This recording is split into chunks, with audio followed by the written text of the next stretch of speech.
Hi everybody. So this is a screencast of an explanation of our syllabus, and I hope this helps as you're going through it. You can refer back to this recording, and as you go through, jot down any questions and feel free to send me either a remind or an email with your questions about the syllabus. So up here we have my office hours, and my office hours will be virtual this semester. I won't be on campus at all, but you can link to those on Blackboard, and you can also make a time to meet with me if you want to on Zoom through email. We can make another time outside of my office hours, but also, just feel free to send me a remind and we can text back and forth. That way, that'd be great. And you'll find out what remind is in a few minutes. So these are all the great course description and rationale for the course, and also a small discussion here about the amendment to the 40-hour pre-practicum requirement that's usually required by the state, but which we are not requiring this semester because of the pandemic. And I'll talk about that in a little more detail in a few minutes.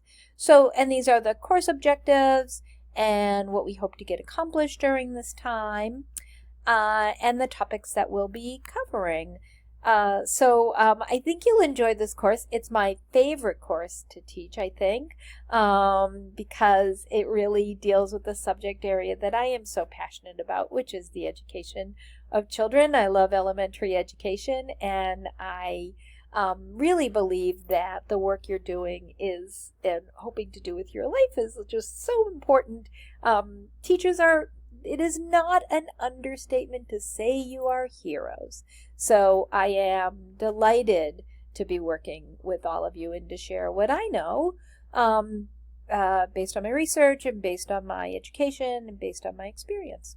So, okay, let's get back to the syllabus, Dr. Engel. So there's no textbook required, but they will ask you to sign up for SEAM. I have a little presentation from the SEAM leadership that is on our welcome page, and that'll give you a little more of an insight into SEAM. It's the Student Professional Organization for Teachers in Massachusetts, and it's really a great organization. Lots of benefits to belonging to them, and you belong to the NEA, the National Education Association, as well, which is the sort of umbrella organization for for many of the teacher unions, not all of them, but most of them, and the ones in Massachusetts fall under that. The Massachusetts Teachers Association falls under that. So I think you'll be happy to have that membership.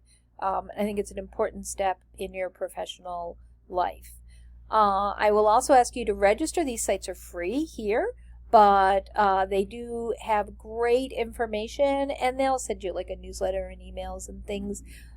These first four are especially about methodologies for teaching, ideas for teaching, and then Common Sense Media and TeachingTolerance.org also have lots of great ideas for teaching, but they especially deal with social justice issues, which is really a theme for the university for this year and hopefully for forever going forward, but and also for this class and for our department as well.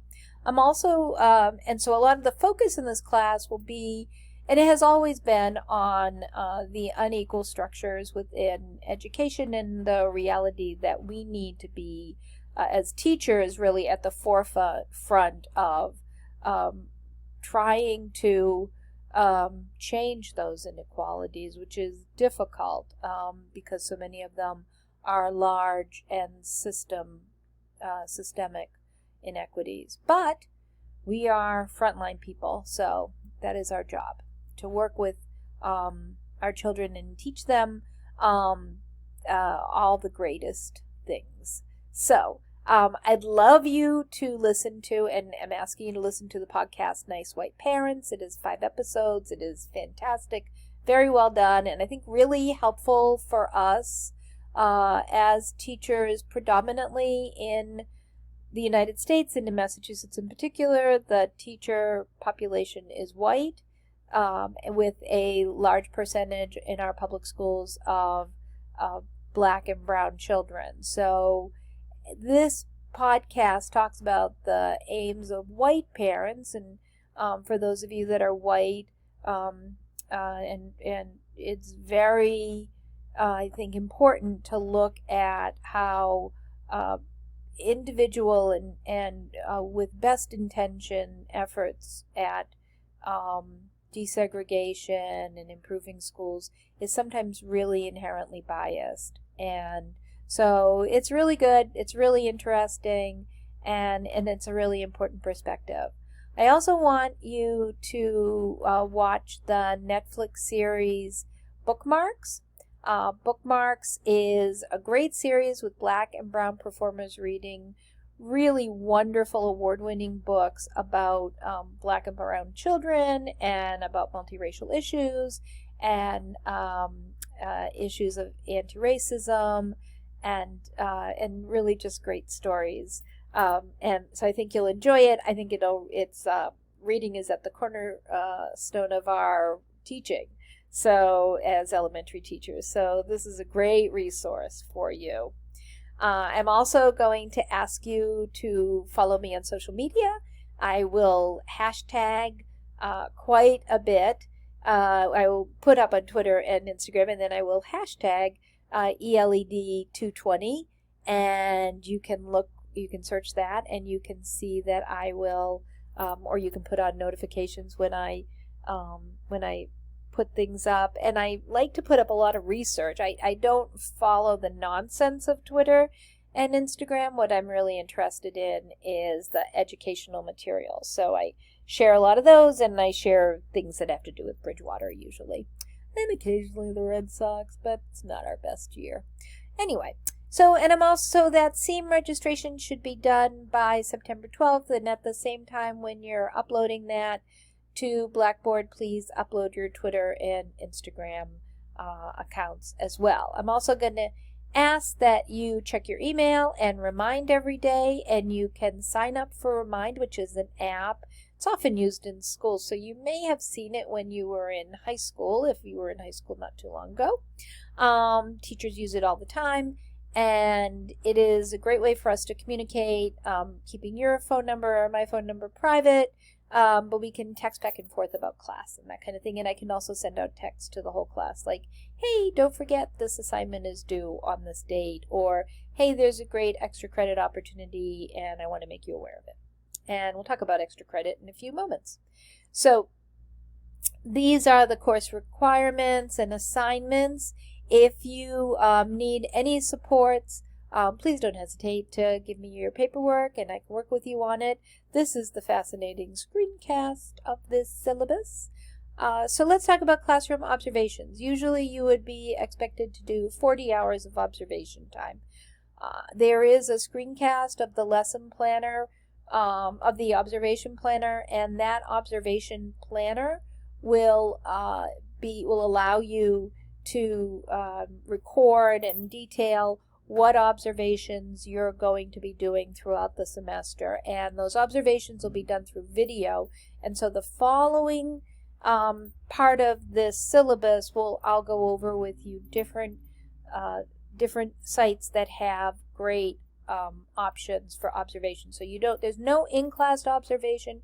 It's all going to be video. If for some reason you are able to be in a school, you work in a school, you have access to a school, or you have access to online learning in a public school, then please send me an email and we can work out what your observation planner will look like. It'll look a little different if you have that access. But in the end, the second part of that planner is that you will write a report about what you've seen. There's a lot of questions on it. And if you just, and I'll show that to you, and so you'll use this information for the videos, from the videos that you're watching, or from your actual observation. So the first one is Deci Optic. It's not my fave, but it's okay. It's free. Use this link because otherwise the links to Deci Optic, if you just Google it, it is not super user friendly. They aren't the most exciting, but they do give you a sense of lessons from beginning to end, and they are in classrooms in Massachusetts. The National Board for Professional Teaching Standards Atlas has the best videos, but it's super expensive, and like you have to buy an institutional subscription. So, but you can get a 30-day free trial subscription as for you as a student and as an individual. So that is a great way for you to do it. And you might want to say, like, I'm going to do this for the month of October so I can get quite a few of my videos done this way. You can also go through teachingchannel.com. The cohorts in the block which are our methods classes, are all signing up for this. You do not have to do that for this class. I would not buy an annual subscription. I would do a monthly subscription if you're going to do anything, because they may purchase it for the university in the spring. We are hearing some noise about that, but I will say that you don't have to do it. You don't have to buy this subscription, but you can. You do get three free individual videos, just like when you use Teaching Channel without signing up, which is okay, but it's not a great option. The other option is Engage New York, which has really good videos. They're a little short, so you'll have to watch several of them to be able to get your hours in and get the questions answered for the report you'll write. Eastern Connecticut State University has wonderful videos, especially for early childhood. And I actually was an adjunct there when I was a classroom teacher. So they have a wonderful early childhood program. So these would cover up to about grade 2. So I think they'd be interesting for you, and they're free. Teaching the core videos are really, really good, and they can give you a sense of a longer lesson. So what will happen is that you have a classroom observation planner, and that is due on the 26th. And as I said, that observation planner, there's a description of it, and it's available in the Welcome Center and in the folder that says videos, where you found this video. You will find information about a video which will give you more detailed information about the planner. The report is not due until the end of the semester on December 12th, and we'll talk about it more as we go through the semester. It's 5 to 7 pages. It's in APA format, 5 citations from our reading, and these are all the questions. If you answer all of these questions that are within here, you will have written the report. It is not a creativity thing. It is a fulfilling the requirements of the course thing. So I hope that is helpful to you. I am going to stop here, and I will do a second video on the second half of the syllabus.